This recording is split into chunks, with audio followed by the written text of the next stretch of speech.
여러분 안녕하세요. 8자시 강의를 시작하겠습니다. 이번에도 로봇 융합 기술인데요. 이번에는 이제 각국의 로봇 전략 중에서 특히 일본의 전략을 보시고, 그 다음에 성인용품이라는 로봇은 이제 일본하고 미국이 하고 있다는 거하고, 그 다음에 유럽의 로봇 전략을 보겠습니다. 그리고 로봇의 발전 방향을 한번 보시고, 로봇 윤리가 상당히 필요하다라고 해서 로봇 윤리에 대해서 말씀드리고 이제 과제를 말씀드리겠습니다. 일본의 이제 로봇 기술 로드맵은 2009년도에 잡은 건데, 사실 가만히 보면 여기는 분야는 다 똑같아요. 그죠? 차세대 산업용 로봇에 집중하겠다. 서비스 로봇에 집중하겠다. 그 다음에 필드 여러 분야죠. 뭐 건설 로봇, 뭐 수정 작업, 방제 로봇, 뭐 공장, 농업용 이게. 이거는 뭐 어느 나라나 다 비슷하죠. 근데 이제 미국하고는 좀 차별화가 있는데, 이 일본은 상당히 좀 자세하게 이렇게 돼 있죠. 그러나 사실은 이제 이런 로봇을 개발한다라기보다는 이렇게 기능 중심적이고, 사실 8개의 기술을 여기에 집중하는 거죠. 이거를 시스템화 기술이라든지 인식 처리 기술이라든지 센싱이라든지 제어라든지 기구라든지 구동이라든지, 그래서 이거를 전체를 표준화시켜서 요소 기술을 이제 되도록이면 요소 기술에 집중해서 일본은 요소 기술을 수출하는 이런 전략이 아닌가 이렇게 생각이 됩니다. 왜냐하면 지금도 우리나라가 스마트폰을 만드는데 한 45%가 전부 카메라 기술이라든지 그 부품을 전부 일본에서 수입해 오거든요. 그러니까 일본의 그 산업들은, 로봇 산업들은 결국은 로봇의 그 세트 완제품을 만들어서 판매하기보다는 이런 목적에 따른 사실 그 기능이나 요소 기술에 집중해서 이런 거를 수출해서 이제 부를 창출하는 이 전략이 아닌가 그렇게 생각이 됩니다.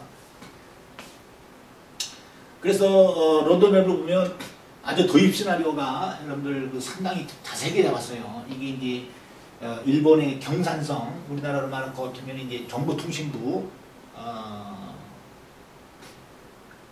또는 지식경제부 여기서 잡은 건데, 2005년도에 잡은 거죠. 2005년도에 잡았는데 이제 2025년까지 20년간 로드맵을 잡죠. 우리나라는 이제 10년간의 로드맵을 잡습니다. 지식경제부에서 10년을 잡는데, 이 사람들은 이제 20년을 로드맵을 잡아서 여기 이제 구체적으로 시장이 어떻게 가는지, 그다음에 비즈니스가 어떻게 가는지 이걸 먼저 잡고 그다음에 어떤 기술을 개발해야 되는지. 그래서 이 로드맵이 상당히 구체적으로 잡았지만, 제 생각에는 이런 걸 보여주고 이렇게 갈 것 같으니까 기술 개발에 집중하는 것이 아닌가. 그래서 이제 요소 기술을 수출하는 데 집중하는 것이 아닌가 이렇게 생각이 됩니다. 그래서 여기 보시면 이게 부품 소재 중심적이라는 거죠. 로봇 기술하면 이제 3가지로 요약이 돼요. 이게 느끼다, 이게 센서 계열이니까 이 센싱 기술, 우리가 오감이 있잖아요. 그러니까 이 오감, 시각, 청각, 촉각, 구각, 미각 이게 있듯이 로봇이 이제 오감을 느껴야죠. 그 다음에 여기 생각하다, 이게 두뇌예요. 이게 두뇌. 두뇌에서 뭐를 하냐면 모든 거를 처리를 하는 거죠. 처리하고, 그 다음에 정보를 처리하고, 정보를, 그래서 그걸 바탕으로 해서 결정을 하고 명령을 하고, 이게 다 두뇌에서 일어나는 거예요. 그래서 뭐 언어를 이해한다든지 학습 기능을 한다든지 통신 제어를 한다든지, 이게 두뇌 기술이죠. 이 두뇌 기술을 어떻게 로봇에다가 융합시킬 것이냐. 마지막으로 뭐냐면 액추에이터가 되겠죠. 왜냐면 움직여야 되니까. 움직이는데 이게 어려운 거죠. 우리 인간들은 이렇게 막 걸어 다닐 적에 사실은 보폭이 막 틀려요. 어떤 때는 76cm, 어떤 때는 75cm, 그러다가 물이 등장하잖아요. 여기 물이 등장하면 이게 건너야 되잖아요. 이게 건너뛰어야 되니까 점핑을 해서 건너뛴다든지. 그런데 아직은 로봇에서 이제 그런 인간처럼 그렇게 아주 자유자재스럽게 행동을 못하죠. 그래서 그거를 어떻게 그걸 자율지능적으로 센싱하고 두뇌에서 생각을 해갖고 이게 보폭을 그렇죠 이렇게 한다든지 장애물을 만났을 적에 뛰어 넘어가야 된다든지 그런 데 이제 집중하고 있는 거죠. 이런 그 기술들을 일본의 로봇 산업들은 부품 소재 중심적으로 연구를 해서 부품을 수출하는 전략인 거 아닌가 그렇게 생각이 되는 거죠. 그래서 사실은 말은 실용화 중심적이라고 하지만 이건 남들한테 보여주는 전략인 것 같아요. 제가 볼 때는요. 그래서 결국에는 이제 실용화 시킨다는 것을 이렇게 제시를 하고 있지만 아무래도 이런 하드웨어라든지 이런 센서라든지 이런 거를 아니면 이런 그 응용 기술, 기본 기술 이런 거를 개발해서 이제 외국에다가 파는 전략이 아닌가 이렇게 생각이 됩니다. 그렇지만 이제 일본의 이 로봇 전략에서 우리가 배워야 될 것이 하나 있죠.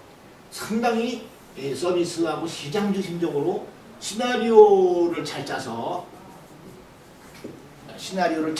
아주 접근하고 있다는 거죠. 그만큼 어떤 요소 기술을 이제 팔려면 시나리오를 잘 짜서 그래서 이렇게 어떤 저출산 고령화에 대한 시나리오를 잘 짜서 결국은 부품을 수출하는 전략. 그래서 우리가 여러분들도 여기서 배워야 될 것은 반드시 기술을 개발하면 무조건 성공한다. 그렇게 생각하시는데 그건 큰 오상이죠. 바로 이와 같이 서비스 시장 중심적으로 맞춰서 거기에 맞는 기술을 개발해야지 무조건 기술만 개발하면 많은 기술들이 캐즘에 빠지는 거죠. 캐즘. 그래서 그 데스밸리라고 그러죠. 데스밸리의 죽음의 계곡에가 빠지는 거예요. 그래서 항상 시장이 어떻게 가는지 트렌드가 어떻게 가는지 그거 같이 잘 짜야죠. 자, 그 다음에 일본은 주로 그래서 이제 앞에 보시면 로봇 전략은 그렇게 짰는데 이제 그렇게 짰는데 실제로 개발하는 걸 보면 엔터테인먼트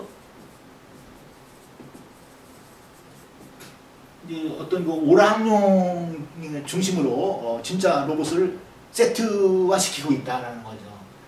그 다음에 두 번째는 우리나라와 마찬가지로 휴머노이드에 집중하는 거죠. 인간과 똑같은 이제 그 로봇을 개발하는 데 집중하고 있어요. 그렇지만 엔터테인먼트에는 일본을 따라잡을 수가 없어요. 그래서 소니가 개발했던 큐리오인데 소니가 상당히 어려우니까 로봇 개발 그 R&D 부서를 전부 해체했죠. 지금은 중지가 됐는데 보시면 아주 상당히 정교해요. 여러분들 보시면 이게 두 발 구동을 하거든요. 위로 뛴단 말이에요. 위로 뛰는 기술. 이런 기술들은 미국이나 유럽이나 우리나라가 따라갈 수가 없는 거예요. 두 발 구동. 그래서 한번 여러분들 동영상을 한번 보도록 하겠습니다. 네, 맞아요.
はい、それでは動きます。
잘 보셨어요? 보시면 두발 구동도 나오고 투수 역할을 하죠. 공도 던지고 그 다음에 부채춤도 추고. 그래서 이거는 이 큐리오는 원래 엔터테인먼트에다가 맞춰서 개발한 로봇이다 라고 보시면 되겠습니다. 이번에는 혼다가 개발하는 거죠. 이 아시모 그 로봇의 법칙의 아버지인 아시모프의 이름을 따서 이제 아시모라고 지은 거예요. 이거는 이제 혼다 회사는 이제 자동차 회사죠. 자동차 회사가 왜 로봇을 혼다를 아시모를 개발하고 있느냐? 좀 여러분들 의아해하죠. 그러니까 이거는 회사의 홍보, 회사의 홍보용이다. 홍보용. 그래서 자동차를 많이 팔리니까 이 회사의 그 홍보대사를 만든 거죠. 홍보대사를 아시모라는 이제 로봇을 만들어서 항상 어디 데 가서 유럽으로 갈 적에는 유럽에 가서 어느 나라를 집중 공략할 적에는 그 나라의 대통령하고 악수를 하고 또는 이제 그 나라의 대사하고 악수를 했고 해서 그만큼 이제 혼다를 알리는 그런 거예요. 그래서 한번 이 동영상을 한번 유튜브에 있는 건데 볼게요.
Technology, making better, better. Onwards, upwards, any way but backwards. Tapping progress on the shoulder and saying, more forwards, please.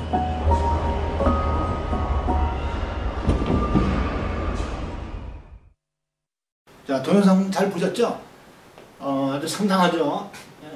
걸어도 다니고, 그 다음에 여기 배터리가, 여기 뒤에 배터리가 붙어 있는데, 이제 충전을 해야 되니까 자기가 스스로 뒤로 가서, 충전 아답터에다가 이렇게 가서 충전도 하고, 그래서, 물론, 뭐 2억 원씩 받고 이제 렌트를 해주는 거죠. 빌려주는 건데, 이렇게 해서 돈을 버는 것도 있겠지만, 이거는 이 혼다 회사의 홍보용 로봇이다 이렇게 보시면 될 것 같아요. 그리고 이거는 휴머노이드다 이렇게 보시면 될 것 같아요. 일본은 또 어떤 로봇에 도전하고 있냐면 휴머노이드인데 인간하고 똑같대. 여기 보시면 리플인데 이 여성하고 똑같죠. 이렇게 손도 아주 피부도 아주 거의 똑같고 이런 로봇을 이제 개발하는 거예요. 이게 용도가 뭐냐면 이게 성인용이죠. 성인용. 이 성인용의 로봇을 개발하는데 일본이 상당히 빨라요. 그래서 성인용 로봇이 나왔을 적에 많은 분들이 이제 혼자 산다든지 이런 경향이 있어서 시장은 분명히 있죠. 그렇지만 이제 거기에 어떤 윤리적인 문제가 있을 것이다 이렇게 생각하는 거죠. 미국도 마찬가지예요. 이렇게 성인용 로봇을 만들어서 하나에 뭐 $10,000나 15,000달러, 1,000만원에서 2,000만원 정도의 이제 판매를 하는데 이런 것이 어떤 윤리적인 것에 좀 문제가 될 수가 있다. 그래서 많은 로봇 전문가들이 우려를 표명하는 거죠. 그래서 성인용 로봇을 보면 성인용 로봇이 이 사회에 미칠 영향을 보시면 앞으로 5년 안에 보급되기 시작될 것 같아요. 성인용 로봇 중독자, 이게 문제가 되는 거죠. 중독자를 양산을 해서 부작용이 일어날 수도 있다. 이제 이것을 대표적인 영화가 이제 그 로봇하고 섹스를 하게 되면 인간의 뭐가 퇴화가 되냐면 유전자 능력이 퇴화되는 거죠. 그래서 이 로봇에 중독이 돼서 로봇하고 같이 살다 보면 인간의 그 임신 능력이 퇴화가 되는 거예요. 그래서 결국에는 언젠가 남자의 정자하고 우리 여자들의 그 난자의 능력이 퇴화되면 결국에는 지구상에는 없어지고 이제 로봇만 남는 그런 세상이 올 수도 있죠. 그런 것을 이제 스토리로 영화도 만들어서 나온 것도 있고, 특히 이 감정을 갖는 성인용 로봇, 그러니까 감정을 가졌다는 얘기는 로봇이 노할 수도 있단 말이에요. 오늘 비가 오니까 오늘 기분이 저는 이상해요. 그래서 주인님의 그 명령을 안 들을게요. 그러면 또 인간은 야, 너는 내가 만든 로봇이니까 무조건 내 말 들어야 돼. 그러면 이제 그 감정이 일어나서 이제 싸울 수도 있는 거죠. 그래서 섹스를 거부할 수 있는 로봇의 권리를 달라고 로봇들이 권리를 주장할 수도 있는 그러면 이제 인간과 로봇 간에 문제가 되겠죠. 그래서 이제 재판까지 뭐 간다든지 이것도 우리가 시나리오로 생각해 볼 수도 있는 거예요. 그 다음에 이제 유럽은 보시면 마찬가지죠. 여기에 제주용서부터 시작해서 이렇게 로드맵을 잡고 연구를 하는데 주로 학문적인 연구를 많이 해요. 아직까지는. 그리고 ELSI, 그러니까 에식, 윤리 문제, 법적인 문제, 로 문제, 사회적인 임팩트, 이런 걸 상당히 많이 연구해요. 그러니까 유럽은 미국이나 일본이나 우리나라 같이 어떤 그 로봇을 만드는 데 집중하는 것이 아니고, 로봇이 진짜 나왔을 적에 사회에 미친 영향, 그러면 법이 바뀌어야 되잖아요. 로봇이 만약에 도로를 주행한다 그러면 이것도 도로에 인간 말고 로봇이 등장하니까, 만약에 로봇이 이제 빌딩에서 여러분들 그 엘리베이터를 타고 내린다고 생각해 보세요. 그러면 이게 또 법적인 문제가 심각해지겠죠. 그래서 그런 문제를 연구하고, 유럽은 누르모핑적인 거를 연구를 해요. 그러니까 유럽은 어떤 생각을 갖고 있냐면 로봇은 인간하고 똑같아야 된다. 제가 아까 말씀드렸듯이 여기 장애물이 나타났을 때는 보폭을 이렇게 그죠? 넓게 넓히기도 하고 보폭을 좁히기도 하고, 그렇게 인간의 그 신경망적인 그런 로봇을 개발해야 이게 제대로 된 로봇을 개발하는 거 아닌가. 그러니까 상당히 느리게 진행되고 있죠. 느리게 진행되고 있지만 유럽에서도 우리가 배울 점이 있는 거죠. 바로 그 인간의 신경망 같은 그런 로봇을 개발해야 된다. 자, 그래서 우리가 미국하고 일본하고 유럽하고 전체 로드맵을 보면서 로봇의 사례를 하나씩 봤고요. 연구 개발 산업의 발전 방향을 보면 그거죠. 우리 센싱이라든지 둔이라든지 바로 이제 모션이죠. 액추에이터. 여기에 우리가 집중을 해야 될 것 같고, 이것이 완벽하게 되려고 그러면 기존의 로봇 기술, 그죠? 로봇 기술에서 로봇학자 이런 분들이 개발해서는 절대 로봇이 성공할 수가 없고, 여기에 반드시 이런 것이 들어가야 돼요. 나노도 여기다가 융합이 돼야 되고, 사회학자들도 여기 들어와야 되고, 앤스로폴로지, 그러니까 우리 인류학적인 것도 봐야 되죠. 인류학적으로 인간이 30만 천년 전에 만들어졌는데 그때부터 어떻게 진화가 되었는지 이거를 잘 연구해서 로봇에 넣어야 인간보다 진화가 뭐 두세 배 빨리 이렇게 돼야만이 인간을 따라올 수 있다든지, 필라소피 철학도 들어가야 되고, 우리 지구과학도 들어가야 되고, 에너지도 들어가야 되고, 특히 이 애식이 이 윤리가 가미가 돼야 돼요. 그래서 인간하고 로봇하고 공존할 수 있는 사회, 그런 사회로 우리가 가야 되는 거 아닌가, 또 그런 쪽으로 로봇을 발전시켜야 되는 거 아닌가, 이렇게 생각하게 됩니다. 그래서 필요한 것이 이제 로봇 윤리예요. 우리가 인터넷이 1994년도에 상용화가 됐어요. 그런데 아무도 생각을 안 했어요. 인터넷 윤리를 생각을 안 했어요. 그 지금도 인터넷 윤리는 없거든요. 그러니까 인터넷으로 여러분들 프로드 비즈니스 막 사기쳐갖고 비즈니스 한다든지 은행에 사기를 쳐서 피싱 이런 걸 한다든지, 이런 것이 뭐냐면 인터넷 윤리가 없어서 그렇게 된 거예요. 인터넷 윤리 헌장을 만들어서 모든 사람들한테, 모든 인류한테 인터넷이 잘 발전되려면 인터넷에서 윤리가 있다, 이런 건 지켜야 된다, 이런 것이 있어야 되는데 이런 것이 없어서 그동안에 상당히 많은 부작용도 있죠. 현재까지도 부작용이 많죠. 그래서 그 다음서부터 나오는 이제 기술들은, 예를 들어서 줄기세포를 만든다 그러면 우리가 생명윤리가 있는 거예요. 그래서 이 생명윤리법을 만들어서 나노 기술이 만약에 어떤 물질을 우리가 독해, 그죠? 해독, 아주 독소적인 것이 존재하는 물질을 썼을 적에는 인간들 그냥 하루아침에 100명, 200명, 500명이 죽을 수도 있으니까 생명윤리를 만들었죠. 또 나노기술 같은 데는 나노윤리를 우리가 만들었고, 문화를 개발하기 위해서는 문화헌장을 만들었어요. 바다를 개발하자. 바다를 개발하자 그러니까 그냥 마음대로 막 바다에 뛰어들어가고 그냥 막 캐내고 그러면 안 되겠죠. 이 바다하고 공존공생하면서 환경도 지속적으로 보존해야 되니까, 그래서 우리가 뭘 만들었냐면 바다 헌장을 만들었어요.